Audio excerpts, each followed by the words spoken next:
Olá, turma, tudo bem? Hoje vamos conhecer um pouquinho sobre a abordagem triangular de Ana May Barbosa, que é uma proposta muito difundida nas escolas para a produção de releituras, de verdadeiras releituras de obras de arte. A professora Ana May Barbosa é uma arte educadora reconhecida nacional e internacionalmente. Ela é doutora em educação pela Universidade de Boston e tendo trabalhado em importantes instituições, universidades no Brasil e no exterior, como por exemplo a Universidade de Ohio, nos Estados Unidos, e a Universidade de São Paulo, a USP, na Escola de Comunicação e Artes por quase 40 anos como professora titular. Ela desenvolveu essa abordagem em 1987, quando começou a observar que professores e alunos trabalhavam com a ideia de releitura de uma forma equivocada, ou pelo menos muito limitada. Por exemplo, simplesmente com a reprodução de um desenho de uma obra de arte famosa e os alunos apenas faziam uma bela pintura com cores diferentes em relação à obra original. No entendimento da professora Ana May e de a maioria dos arte educadores no Brasil e no mundo hoje, isso não é uma releitura. Aliás, vale lembrar que a professora Ana May Barbosa é a principal referência de ensino de arte no Brasil, nas escolas brasileiras até hoje. Bom, a proposta dela, a proposta da abordagem triangular, curiosamente, inclusive ela não gosta que chamemos de metodologia, e a gente vai perceber daqui a pouco por quê, porque você tem uma liberdade maior de poder lidar com esses três eixos, por isso uma abordagem, ela leva em consideração a releituras originais de obras de arte. Quando eu digo aqui originais, eu estou mencionando a originalidade desse artista, no caso você aluno ou aluna artista, que vai produzir essa releitura. A originalidade no sentido de não apenas, por exemplo, modificar a cor daquela obra original numa cópia qualquer, tá? Por isso, não apenas cópias, e essa proposta foi criada pela professora Ana May Barbosa, como já mencionado. Possui três pilares. Para ser uma proposta fundamentada e na prática render aí excelentes resultados criativos na releitura, vejam bem, eu não estou falando de uma obrigatoriedade de uma técnica acadêmica, não é isso, mas a criatividade nesse processo, fazendo com que seja uma releitura original, precisa levar em conta três pilares: o ler, o fazer e o contextualizar. Por ser uma abordagem e não uma metodologia, não precisam ser necessariamente nessa ordem.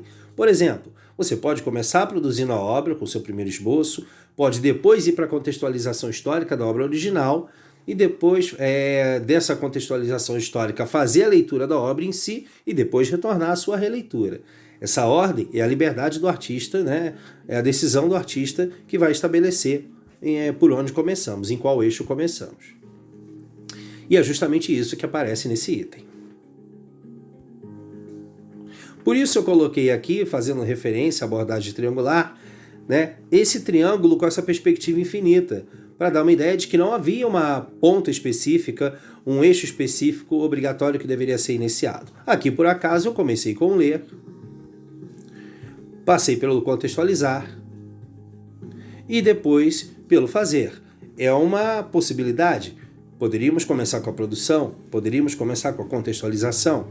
Como já disse, e a própria professora Ana May Barbosa deixa claro na sua proposta, é uma escolha do artista. Por isso, eu estou propondo um exemplo, aqui para poder explicar para vocês o passo a passo numa releitura de uma obra de arte específica. E é o mesmo processo que você vai utilizar para outras obras de arte que você deseje fazer uma releitura. Nesse exemplo de releitura, eu também estou dando, então, um exemplo de sequência de produção. No caso, eu estou colocando como primeiro passo a escolha da obra original, de qualquer artista. Essa escolha pode ser de um estilo ou artista de sua preferência, ou que tenha sido sugerida, por exemplo, como uma tarefa escolar.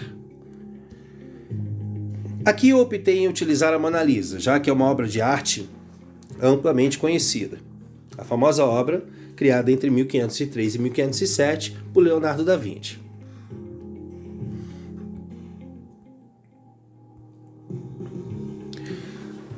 Já que eu optei aqui para apresentar esse exemplo para vocês, a apresentação pelo contexto, a gente pode começar entendendo o contexto da produção do quadro, para depois a gente fazer uma leitura da obra em si, tá?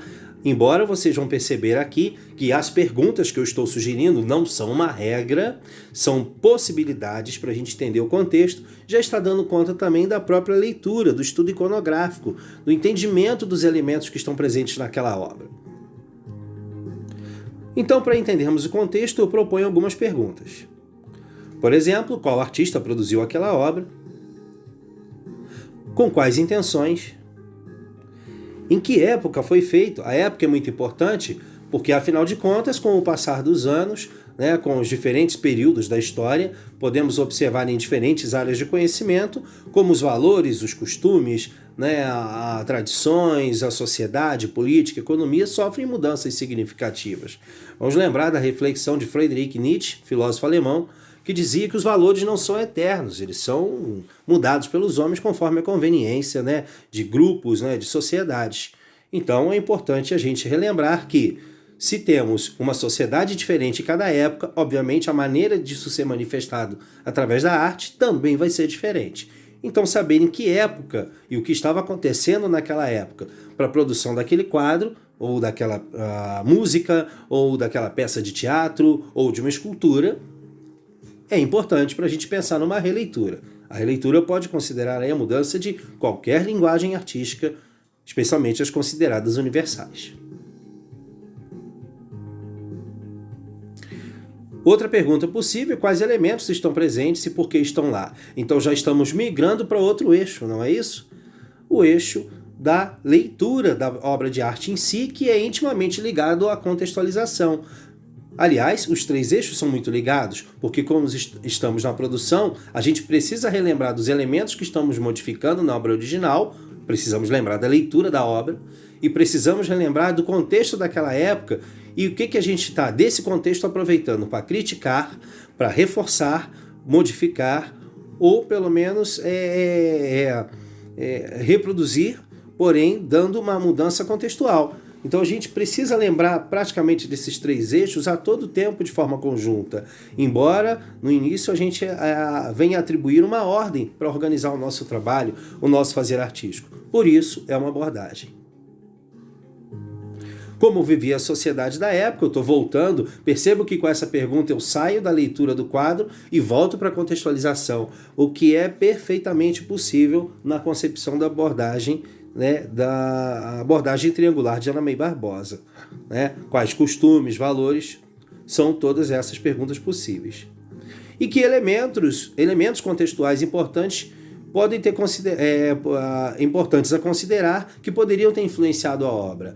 Por exemplo, a maneira que a Mona Lisa está vestida, nesse exemplo que eu trouxe para vocês, ou a maneira que ela se posiciona no quadro, quais características do próprio estilo renascentista e da própria cultura, no caso aí a cultura europeia, a cultura italiana, especificamente na transição aí entre o final da Idade Média e início da Idade Moderna, a gente está falando aí da Alta Renascença, né? Então início do século XVI, em que medida essas questões contextuais mais amplas e a própria característica da pintura renascentista determinaram, por exemplo, que Mona Lisa precisaria estar com aquela roupa, com aquela posição com as mãos, no centro do quadro, formando ali uma ideia de triângulo.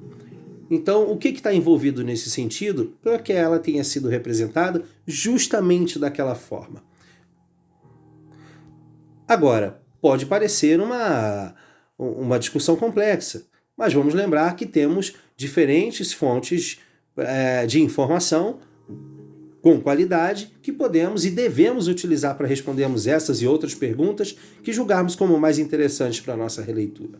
Bons livros de história da arte, de história geral, de filosofia, sociologia, são livros interessantes para que a gente possa, livros didáticos ou outros tipos de obras, para que a gente possa, e principalmente também a gente pode utilizar, obviamente com critério, mas podemos utilizar à vontade a internet para coletarmos essas informações e entendermos por que Mona Lisa foi reproduzida, foi criada, né, a obra daquela forma.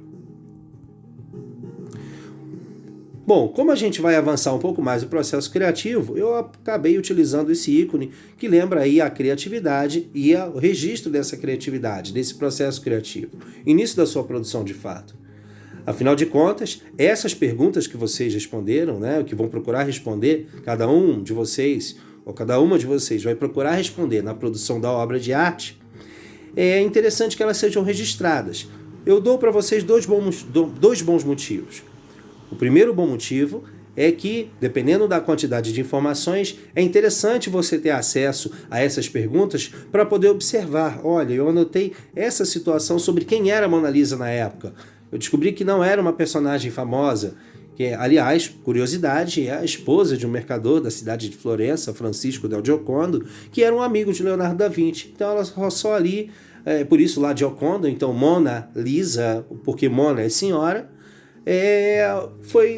serviu, apesar de não ter importância histórica, serviu ali de modelo para essa pintura de Da Vinci, que se tornou muito famosa por outras razões, como, por exemplo, ter sido aí uma das pioneiras na utilização de todas as técnicas inovadoras de pintura, como a tinta a óleo, esfumato, o uso da perspectiva, por ser um quadro aí da Alta Renascença, mas não era uma personagem histórica relevante.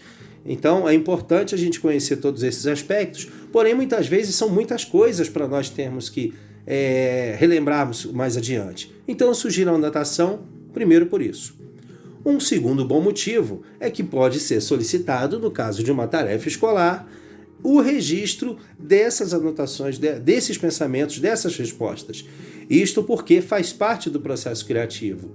A partir do momento que eu entendi o contexto, depois entendi a obra, pensei como modificá-la. Isso é o que chamamos de fazer artístico. E pessoal, hoje nas escolas é tão considerado ou até mais do que a própria arte final em si, a produção da obra de arte em si, porque é apenas a última etapa. Muitas vezes temos alunos com muita criatividade, mas só porque ela não fica totalmente aparente numa determinada linguagem artística, como no desenho ou numa pintura, não quer dizer que ele não tenha potencial artístico. Todo aluno é um artista. Aliás, pensando em arte de uma forma de você exercer a criatividade para tantas dimensões, como produzir algo belo ou produzir alguma coisa com caráter mais utilitário ou até a própria ideia de sobrevivência, todos nós somos artistas. E todo artista tem algo a ensinar. A professora Ana May Barbosa diz isso muito bem. Tem algo a ensinar. O que você pode ensinar com a sua releitura? O que você pode trazer como discussão na sua releitura? À medida que você observar o caminho como estabelecer esse caminho de releitura, você vai perceber que pode trazer para a gente, trazer para os seus colegas, para o professor, para quem for acessar a sua obra, uma série de reflexões interessantes. Então pense como tais características selecionadas por você podem ser reaproveitadas. Pessoal, pode ser inclusive reconfigurada, modificada. Ela é reaproveitada parcialmente, com as devidas adequações do contexto escolhido para sua releitura. Duas dicas importantes. Você precisa escolher o contexto onde ela vai estar inserida, não precisa necessariamente ser a atualidade. É frequente que as pessoas façam do contexto atual, quando vão migrar aí do ponto de vista cronológico, essa releitura. Porque o contexto atual, como a gente está vivendo, é mais fácil da gente reconhecer e colocar ali nossa opinião, nosso ponto de vista. Mas não precisa ser obrigatoriamente o nosso contexto atual. Eu poderia migrar a perspectiva de sociedade, de concepção de obra de arte, trazendo a Mona Lisa do início do século XVI e trazer para os anos 70 do século passado. Eu teria que entender aquele contexto da época para migrar como seria uma Mona Lisa dentro das características que eu quero destacar naquele período, no caso da releitura, os anos 70. Isso me faz lembrar, por exemplo, uma experiência bem interessante que já devo ter mencionado com alguns de vocês. Quando, por exemplo, em algumas escolas de Petrópolis, eu propus que os alunos discutissem a temática que desejassem até chegarmos à discussão sobre a mulher, e justamente com a Mona Lisa é que eu parti da ideia de releitura, e eles compararam com cantoras famosas da época deles, aqui da nossa contemporaneidade, e para discutir, por exemplo, o papel social da mulher, por que ela era representada de um jeito e de outro em diferentes épocas, se tornou mais ou menos vulgarizada, por que isso aconteceu, e como que cada um desejaria representar um papel social, por exemplo, numa perspectiva, na visão deles, mais justa. Então eles pegaram a Mona Lisa e fizeram as modificações considerando todo esse processo. Foi uma proposta, foi uma experiência bastante interessante nessas unidades. Bom, como é bastante discutido atualmente, embora não haja 100% de consenso, a criatividade ela não vem do zero. Alguns neurocientistas, por exemplo, vão discutir isso. A gente precisa de fontes de inspiração, mesmo que não venhamos a perceber isso, né, de forma consciente. Mas, conscientemente, você também pode utilizar formas de inspiração. Busque livros, busque na internet, principalmente uma das formas de acesso mais comuns aí, entre todos nós. Busque essas fontes de inspiração. Algumas obras de arte, como a própria Mona Lisa, inclusive contam com vários exemplos, de imagens, não exemplo de releitura, vocês vão perceber aqui a diferença. O processo da releitura tem que ser protagonizado por vocês, mas de imagens prontas, algumas curiosas, outras estranhas, outras muito divertidas, sobre a própria Mona Lisa. Outras obras, talvez você não tenha isso com frequência, mas não tem problema. As fontes de inspiração podem vir não só de uma outra obra já feita releitura, pronta, ou releitura entre aspas, mas também de outros elementos que podem te ajudar a fazer uma modificação ainda mais original. Porém, se você, mesmo assim, resolveu aderir a observar releituras ou possíveis releituras prontas, é bacana. Você pode ver que há uma possibilidade, né, uma infinidade de abordagens. Você pode lembrar, por exemplo, que a Mona Lisa, obrigatoriamente, por ser uma releitura, não precisa ter o cabelo comprido, é uma releitura. Pode ter a cabeça raspada, pode ter o cabelo curto, o cabelo de outra cor. Talvez é um elemento que você teria intenção de explorar, mas não lembraria que poderia fazê-lo, se não tivesse observado outras imagens. Mas não quer dizer que você vai fazer idêntico a essas outras imagens, tá? Até porque tem um detalhe importante. Não sabemos até que ponto esses diversos exemplos, percebam que eu coloquei entre aspas, disponíveis, por exemplo, na internet, foram produzidos levando-se em consideração a proposta de uma verdadeira releitura. Lembra? Ler, fazer e contextualizar. Eu preciso saber como foi a obra na época, a original, por que foi feito com aquela roupa, com aquele cabelo, aqueles personagens, aquele objeto, para eu ter muito claro o que eu quero modificar dentro daqueles valores da época. Não, eu quero colocar agora com a cabeça raspada, com uma roupa mais ousada, porque eu estou questionando o papel social da mulher, o quanto ela era cerceada de liberdade. Então agora eu estou colocando aqui numa visão mais contemporânea e levando em consideração essa perspectiva de liberdade. Pronto, você entendeu o contexto da época, você está pensando na modificação e sabe por que vai fazer, por exemplo, a Mona Lisa com cabelo ou roupa diferente.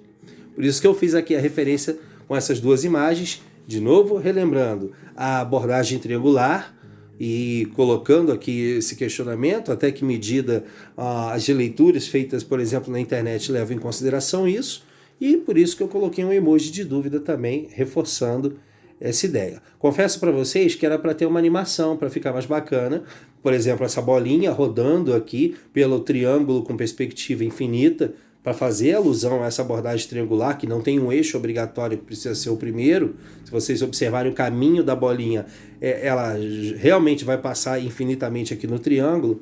E esse emoji curioso era para ele estar girando, mas infelizmente o efeito aqui não apareceu. Bom, depois que você definiu a sua temática, os elementos que você vai modificar, que temática que você vai abordar para a modificação desses elementos, ou do personagem, ou do fundo, ou do material utilizado, por vezes você pode fazer uma releitura alterando apenas os materiais. Se você for discutir, dependendo do quadro, alguma questão ambiental, você pode utilizar, por exemplo, materiais reaproveitáveis ou recicláveis para compor a obra, e não uma pintura convencional. Então, até mesmo nos materiais, você pode propor uma releitura, desde que esteja consciente e seja possível de ser explicada o que você está modificando, por que você está modificando e qual é o tema de interesse. Se você tem consciente esses três elementos e pode explicá-los ao seu espectador, é uma releitura. E aí, é claro, você vai poder escolher a sua técnica. Desenho, pintura, recorte, colagem, técnica mista, o que você preferir. Bom, sendo assim, aí finalmente você pode começar a produzir a sua releitura a partir de uma boa reflexão, lembra? Entender o contexto, entre outros elementos, e registro da sua mensagem de uma forma original, com os elementos que você idealizou, seja no material, seja na forma, seja na cor, ou todos esses elementos juntos. Você começa a produzir a sua obra de arte utilizando o registro de sua ideia com materiais variados. Um bom trabalho, até o próximo vídeo e aguardo aí lindíssimas releituras. Um abraço, meus queridos. Tchau, tchau.